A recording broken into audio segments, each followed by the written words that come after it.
ሰላም ተማሪዎች እንዴት ቆያችሁ? በዛሬው ሴሽናችን The Making of Modern Ethiopian State በሚለው ርዕስ ላይ ተመስርተን አፄ ሚኒሊክ እንዲሁም ኢትዮጵያን አንድ ለማድረግ የሄዱበትን ሂደት ለማየት እንሞክራለን። የዛሬው ርዕሳችን የሚሆነው Expansion of Ethiopia ወይም Territorial Expansion of Ethiopia የሚለው ይሆናል።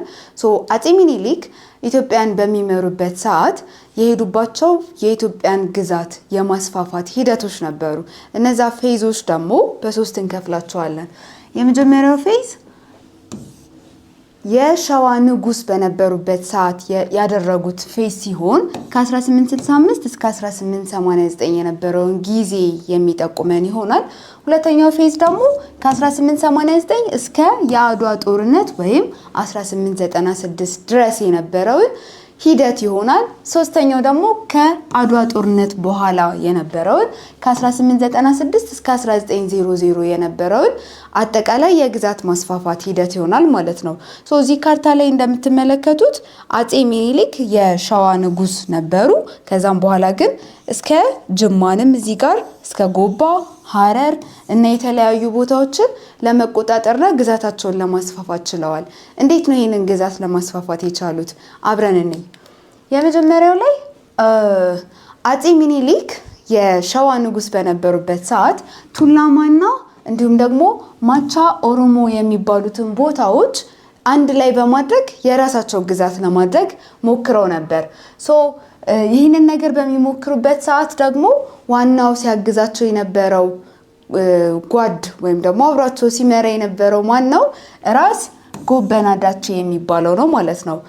አንዳንድ ቦታዎች በሰላም እጃቸውን ሰጥተው ከአፄ ሚኒሊክ ግዛቶች መካከል የተቆጠሩ ሲሆን አንዳንዶቹ ደግሞ በጦርነት አፄ ሚኒሊክ በራሳቸው አሸንፈው የተቆጣጠሯቸው ነበሩ ማለት ነው። ከነዚህ መካከል ኖርዘርን ጉራጌ የሚባለው ቦታ በሰላም ለአፄ ሚኒሊክ ግዛት እንዲሆን ራሳቸውን እጃቸውን የሰጡ ቦታዎች ሲሆኑ ዌስተርን ጉራጌ ግን በጣም ከባድ ተቃውሞ አድርሰው ነበር። ተቃውሞ ነበራቸው። የአፄ ሚኒሊክ ግዛት አንሆንም ብለው ነበር። ይህንንም ተከትሎ ደግሞ ራስ ጎበና ቅድም አፄ ሚኒሊክን በጣም ያገዛቸው ሰው ያልናቸው መሪ ራስ ጎበና ሐሰን ኢንጃሞ የተባለውን የዌስተርን ጉራጌን ሰው በማሸነፍ ቀበና ላይ በማሸነፍ ዌስተርን ጉራጌንም የራሳቸው አድርገው ጠቅልለዋል ማለት ነው። ይህ እንግዲህ የነበረው መቼ ነው? የሸዋ ንጉስ በነበሩበት ጊዜ አፄ ሚኒሊክ የሸዋ ንጉስ በነበሩበት ጊዜ የነበረ ኤክስፓንሽን ወይም ደግሞ ማስፋፋት ነው ማለት ነው። ከዛም በኋላ ዌስተርን እና ሳውዝ ዌስተርን ኤክስፓንሽኖችን ለማድረግ ሞክረዋል። ይህ ደግሞ እስከ አድዋ ጦርነት ጊዜ በነበረበት ሰዓት ሲሆን ቅድም እንዳለው አንዳንዶቹ በሰላም እጃቸውን ሰጥተዋል፣ አንዳንዶቹ ደግሞ በጦርነት የአፄ ሚኒሊክ ግዛት ውስጥ ተካተዋል። ከነዚህ መካከል ሆሮ ጉዱሩ የሚባለው ቦታ በራስ አዳል በሚባለው ሰው ሲመራ የነበረ ሲሆን ለረጅም ጊዜ የአፄ ሚኒሊክ ግዛት ውስጥ አንገባም ብለው ሲቃወሙ የቆዩ ቢሆንም ነገር ግን መጨረሻ ላይ እምባቦ በተባለው ጦርነት ላይ ራስ አዳልን በማሸነፍ ይህንን ሆሮ ጉዱሩ የተባለውን ቦታ ለመቆጣጠር ችለዋል ማለት ነው። ከዚህ ከእምባቦ ጦርነት በኋላ ግን ለቃ ነቀምቴ፣ ለቃ ቄለምና እንዲሁም ደግሞ ጅማ አባ ጅፋር የተባሉት ቦታዎች ግን በሰላም እጃቸውን ሰጥተው የአፄ ሚኒሊክ ግዛት ውስጥ ተካተዋል ማለት ነው። ስለዚህ ሚኒሊክ በእነዚህ ቦታዎች ላይ አውቶኖሚ እያገኘ ወይም ደግሞ የራሱ ግዛት እያደረገ እየጠቀለላቸው ሄዷል ማለት ነው። ከዛም ቀጥሎ ደግሞ ሬዚስታንስ ወይም ደግሞ ተቃውሞ የነበረባቸው ቦታዎች የትኞቹ ናቸው? እንዲሁም ደግሞ አፄ ሚኒሊክስ ምን አደረጉ የሚለውን ደግሞ እናያለን። ብዙ ተቃውሞ የነበረው አርሲና ሐረርጌ ላይ የነበረው ተቃውሞ ነው። አንገዛም፣ በአፄ ሚኒሊክ አገዛዝ ስር አንሆንም ብለው ተቃውሞ የቆዩ ሲሆን ነገር ግን አፄ ሚኒሊክ እና የአፄ ሚኒሊክ ግብረ አበሮች ወይም አንድ ላይ የነበሩት ሰዎች 6 ዘመቻዎችን በማድረግ ከ1882 እስከ 1886 ድረስ 6 ዘመቻዎችን በማድረግ የአርሲ ኦሮሞን ለመጠቅለል ሞክረዋል ማለት ነው። መጨረሻ ላይም አዙሌ በሚባል ቦታ ላይ ጦርነት በማካሄድ ራስ ዳርጌ ሳህለ ስላሴ በሚመራው ጦርነት የአርሲን አገዛዝ ወደ ራሳቸው ግዛት ሊጠቀልሉ ችለዋል ማለት ነው። ከዛም በኋላ ሀረርጌ ላይ የነበረው ከባድ ሬዚስታንስ ሀረሪና ኦሮሞ በጦርነት ሊሸነፉ ችለዋል። ይህም ጦርነት ምን ይባላል? ጨለንቆ ላይ የተደረገው ጃንዋሪ 6 1887 ላይ የተደረገው ጦርነት ነው ማለት ነው። ከጨለንቆና ከአዙሌ ጦርነት በኋላ እነዚህን ሁለት ቦታዎች አርሲንና ሀረሪን ሊጠቀልሉ ችለዋል ማለት ነው። ይህ የጨለንቆ ጦርነት ላይ ደጃች መኮንን ወልደ ሚካኤል የሚባሉት እንደ ገቨርነር የዛ አካባቢ ገቨርነር ወይም መሪ ተብለው ተሹመው ነበረ ማለት ነው። ራስ መኮንን ተብለዋል ከተሾሙ በኋላ። ስለዚህ ከመጀመሪያው ከአድዋ በፊት የነበረውን ወይም ደግሞ የሸዋ ንጉስ በነበሩበት ሰዓት የነበረውን አይተናል። በኋላ ላይ ደግሞ የሸዋ ንጉስ ከሆኑ በኋላ የኢትዮጵያ ንጉስ ከሆኑ በኋላ ያደረጉትን አይተናል እስከ ጦርነቱ ድረስ። ይሄ ደግሞ ከአድዋ ጦርነት በኋላ የነበረውን ኤክስፓንሽን ነው የምናየው ማለት ነው። ከአድዋ ጦርነት በኋላ ክፉ ቀን የሚባል ከባድ ድርቅ ኢትዮጵያ ውስጥ ተፈጥሮ ነበር። ይህ ድርቅ በምንድን የተፈጠረው? ሪንደር ፔስት በሚባል የከብት በሽታ ሲሆን ይህ በሽታም የመጣው ከየት ነው? ከጣሊያኖች ኢምፖርት የተደረገ የከብቶች በሽታ ነበረ፣ በምጽዋ በኩል የገባ ማለት ነው። ስለዚህ ከብቶቻቸው በድርቅ ሞቱ፣ ማረስ አይችሉም፣ የተለያየ ጉዳት ደረሰባቸው። አርብቶ አደሩም አርሶ አደሩም ተጎዳ።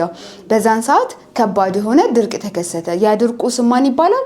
ክፉ ቀን ይባላል ማለት ነው። ከ1888 እስከ 1892 ድረስ የቆየ ድርቅ ነበር።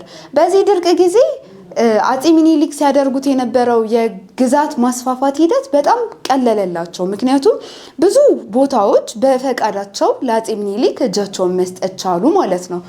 በዛን ሰዓት እንደ ዳውሮ፣ ኮንታ፣ ከምባታ፣ ባሌ፣ ሲዳማ፣ ጋሞ ጎፋ እንዲሁም ደግሞ ወላይታ የሚባሉ ቦታዎች ከ1889 እስከ 1994 በነበረው ሰዓት ማለትም ይህ የክፉ ቀን ድርቅ በመጣበት ሰዓት እጃቸውን ለሚኒሊክ አገዛዝ ሰጡ ማለት ነው። ስለዚህ ሚኒሊክ እነዚህን ቦታዎች ተቆጣጠረ። እዚህ ጋር ወላይታ የሚለው ያለበት መቼ ነው ማለት ነው? በ1894 ላይ ነው ይህ የተፈጠረው። ማለትም የወላይታ ሬዚስታንስ ወይም የወላይታ ተቃውሞ የቆመው መቼ ነው? ካኦ ጦና የሚባሉት የወላይታ የመጨረሻ ንጉስ የነበሩት ሰው ከታሰሩ በኋላ ነው ማለት ነው። እንዳይምታታባችሁ የከፋና የወላይታ ነገስታት ስማቸውን መጠሪያቸውን እዚህ ጋር ለማስታወስ ያክል የወላይታ ነገስታት ካኦ ይባላሉ። ካኦ ጦና ደግሞ የመጨረሻው የወላይታ ንጉስ ነው ማለት ነው። የከፋ ደግሞ ሲሆን ታቶ ይባላል። በኋላ ላይ እንመጣበታለን። በዚህ ይሄንን በማሸነፍ ካኦ ጦናን በማሸነፍ ወላይታን በ1894 ኢንኮርፖሬት አድርገዋል ማለት ነው። ከዚህ ጦርነት በኋላ ደግሞ ከታሰሩ በኋላ ካኦ ጦና ከታሰሩ በኋላ ጌዲዮ፣ ቦሮናና ኮንሶም አንድ ላይ የሚኒሊክ ግዛት በመሆን ቀጥለዋል ማለት ነው። ከዛም በኋላ ፋይናል ኤክስፓንሽን ወይም ደግሞ ቦርደር አግሪመንቶቹ ምን ይመስሉ ነበር የሚለውን ደግሞ እኔና ከዛ በኋላ የከፋውን የመጨረሻ ንጉስ ታቶ ጋኪሴሬቾ የተባለውን አፄ ሚኒሊክ በማሸነፍ ምን አደረጉ? ከፋን ተቆጣጠሩ ማለት ነው። ከፋን በሚቆጣጠሩበት ሰዓት የነበረውን ጦር የመራው ደግሞ ማን ይባላል? ራስ ወልደ ጊዮርጊስ ይባላል ማለት ነው። ራስ ወልደ ጊዮርጊስ ይህንን ከመራ በኋላ ሚኒሊክም ወደ ቤንሻንጉልና ወደ ጋምቤላ በመሄድ የራሱን ግዛት ለማስፋፋት ሂደቶችን በማድረግ እስከ ቤንሻንጉልና እስከ ጋምቤላ ድረስ ኢትዮጵያን አስፋፍቶ ለመግዛት ሞክሯል ወይም ችሏል ማለት ነው። በኋላ ላይ ግን ከብሪቲሾች ጋር ከዚህ በላይ እንዳትሄድ ተብሎ አግሪመንት ፈጽመው እስከ ኬንያና እንዲሁም ደግሞ እስከ ሱዳን ድረስ የነበሩትን ባውንደሪዎች እንዳያልፍ አግሪመንት በመፈጸም የኤክስፓንሽን ሂደቱን ሊያቆም ችሏል ማለት ነው። ኤክስፓንሽን ሂደቱ መቼ ነው ያቆመው ማለት ነው? ባውንደሪ አግሪመንት ላይ ሲደረስ ወይም ደግሞ ከዚህ በላይ እንዳትሄድ የሚለው ስምምነት ላይ ከእንግሊዝ ጋር ከፈጸመ በኋላ ወይም ደግሞ እስከ 1908 ድረስ ነው ማለት ነው። ከዛ በኋላ ኤክስፓንድ አላደረገም። እስከዛ ድረስ ግን ኢትዮጵያን ከየአቅጣጫው አንድ ላይ ለማድረግና ግዛቱን ለማስፋፋት ሞክሯል ማለት ነው። በሚቀጥለው ሴሽን እስክንገናኝ ደህና ሁኑ ተማሪዎች።